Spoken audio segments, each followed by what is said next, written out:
Founded on the principles of liberty and freedom, but it was built on the backs of enslaved people, a truth we must not ignore. One insidious way that racist fanatics have sought to glorify slavery and white supremacy and domestic terror and intimidation has been through monuments and honors, like naming counties and schools and military bases after white supremacists. Donald Trump panders to racists because he thinks it helps him politically. So he's all in on this one. The president said these monumental and very powerful bases have become part of a great American heritage. Changing the names of our military bases won't erase the history of slavery and the legacy of white supremacy in the United States. We must take active steps and enact policies to dismantle systemic racism. But until we confront the impact of racism and discrimination that lies at the heart of the founding of this country, we will never become a nation of our highest ideals. Fort Bragg was named after Braxton Bragg, who was a Confederate general who killed U.S. soldiers, and he was a slave owner. Historians also widely consider him to be a terrible battlefield general, losing battle after battle until he was pulled from the battlefield by Jefferson Davis. Fort Hood is named after John Hood, who quit the U.S. Army to join the Confederacy. John Hood killed U.S. soldiers to defend slavery.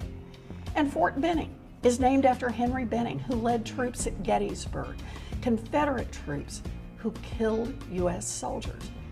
Benning was also deeply racist. He once said he preferred illness or death than to see African Americans hold elected office, and he fought against the United States in order to try to keep a slave economy.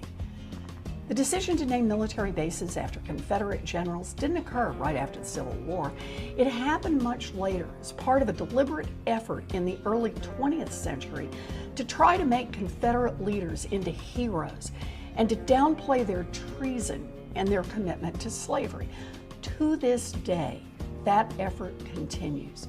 It's an effort to smear our history and our patriotic spirit. Instead, they're an effort to abolish the past and to declare it morally worthless and unworthy of respect. The president will not be signing legislation that renames America's forts.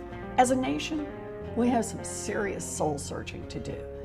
The racist violence that killed George Floyd, Breonna Taylor, Ahmaud Arbery is rooted in a legacy of racism, discrimination, and oppression. And the tributes to white supremacy on our military installations have helped keep it alive. These honors for traitors who killed to preserve slavery were put in place as part of a project to send the message every day that that flag goes up over the fort that white supremacy is a core value of the American people. It is time to declare that project over and to start a new one that roots out white supremacy at every level of government and builds a more just future.